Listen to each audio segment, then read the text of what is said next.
things that used to irritate me. I don't say, for example, why did they never come up with any new arguments? As I heard myself saying after a debate with a theologian the other night in Georgetown. Well, they can't come up with any new arguments, can they? They're stuck, if you like, with the old arguments. They can say, if you like, and like torturing themselves into pretzel shape, all right, this applies only to those who do accept the theory of evolution by natural selection, who do understand a little bit of physics. It's come to think that it does look as if we got here as primates after 99.8% of all the other species ever created on Earth became extinct. That only shows how clever God was to begin with. Not much of an argument, is it? Actually, it doesn't really count as an argument at all. It isn't reasoning of any kind. It's a sort of reverse engineering. But it is, as is often said of hypocrisy, the compliment that dice pays to virtue. It's a tribute, in a sense, to the work that, had it been done earlier, would have meant there was no need of superstition in the first place. The same with the Big Bang. After all, it's an awesome cosmic event involving a great deal of heat and a great deal of light. In fact, Dinesh D'Souza, one of my best antagonists, a really believing, serious Catholic, does say in his new book, What's So Great About Christianity, a book that needs a question mark, which I thought doesn't have one. But come to think of it, now we look at it again, Genesis, instead of negating the Big Bang, predicts it, because we used to laugh and say, how could God create life and only then the sun, the moon, and the stars? Well, the Big Bang answers that. So you see, it was always there all along, only we were too dumb to see it. Now, I agree with Dinesh that that's a nice try. But that's as generous as I'm prepared to be. No, what we have to do is grasp something right off and stop being in the least bit apologetic about it ourselves. It is often quasi-conceded, if I can put it like that, phrase it like that though religion may be metaphysically false, and not even really metaphorically true, when you think of those tortures about the Big Bang that I've just elaborated, and its figures are those of legend and myth, and its miracles are fairy tales for scare children, and all this is now completely impossible to deny or to refute, but nonetheless, it has an ethical basis. These fairy tales at least teach children how to behave well. The beginning of the argument must be that we say this is not safe. We are not conceding this to the faithful. Is it moral, for example, to tell children, to tell anybody, that their sins can be forgiven them because of the human sacrifice in which they had no say, which if they had any childish say, they would have wanted to stop, wouldn't have wanted to see happen. But because of the hideous public torture and death of someone 2,000 years ago, that their personal responsibility is dissolved. All they need to do is to recognize the beauty of this human sacrifice, throw their sins on the scapegoat, and be forgiven them. That's a positively immoral doctrine in my submission.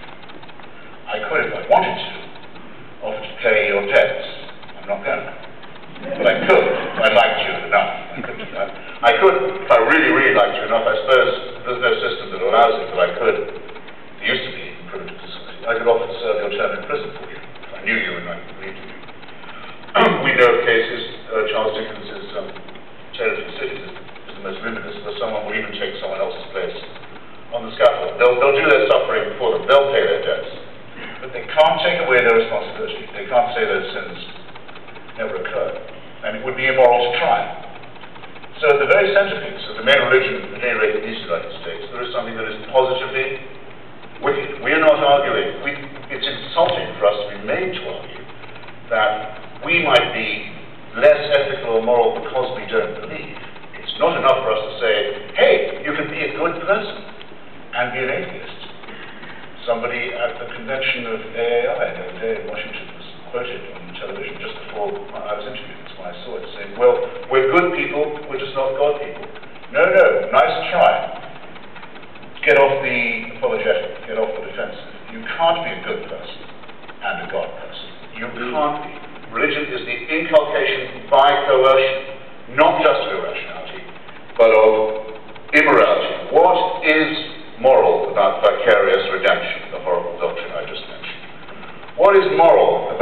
the mutilation of the genitals of children in the name of God. What is moral about that? The genital mutilation community is entirely theocratic. It should accept responsibility for what it advocates and not say it's teaching morality.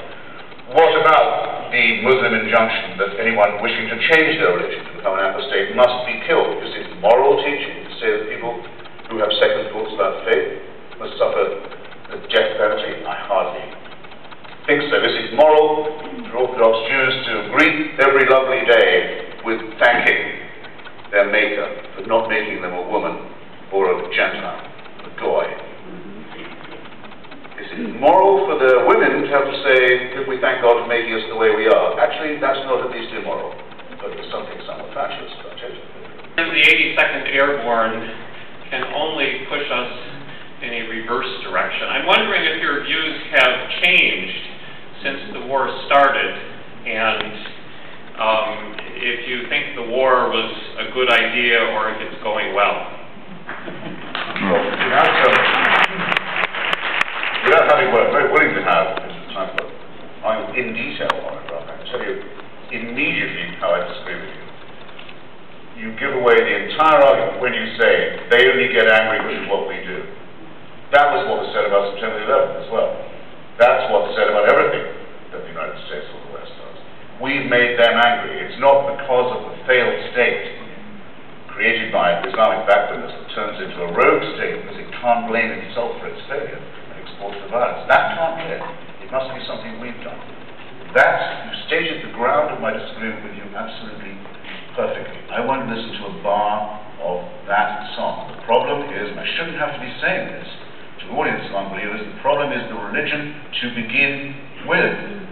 And the oppression that it promulgates, the violence that it preaches, the way that it denies rights to half of its citizens by virtue of their gender, the dreams of conquest that it inculcates into children, and so forth. No, we can't make that any worse by fighting it.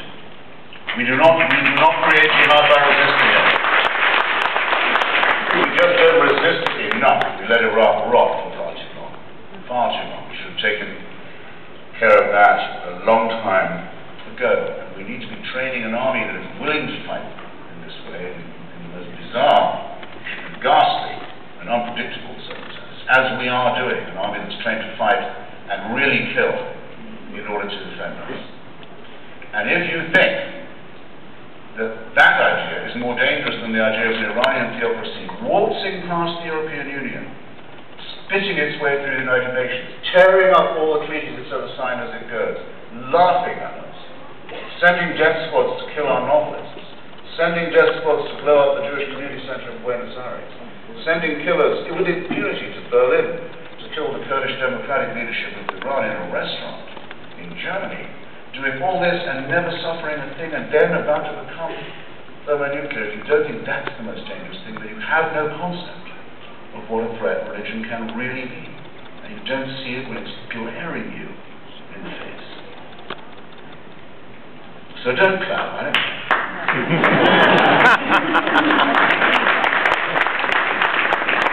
If that helps to demolish the theocracy as well, all's to the good. But for now, our existence is incompatible with nuclear-armed theocracy, and can I really not be pushing at an open door saying that in this room? Evidently not. Okay, let's see. Demolish it, and try and bring down the regime at the same time. It's a no-brainer.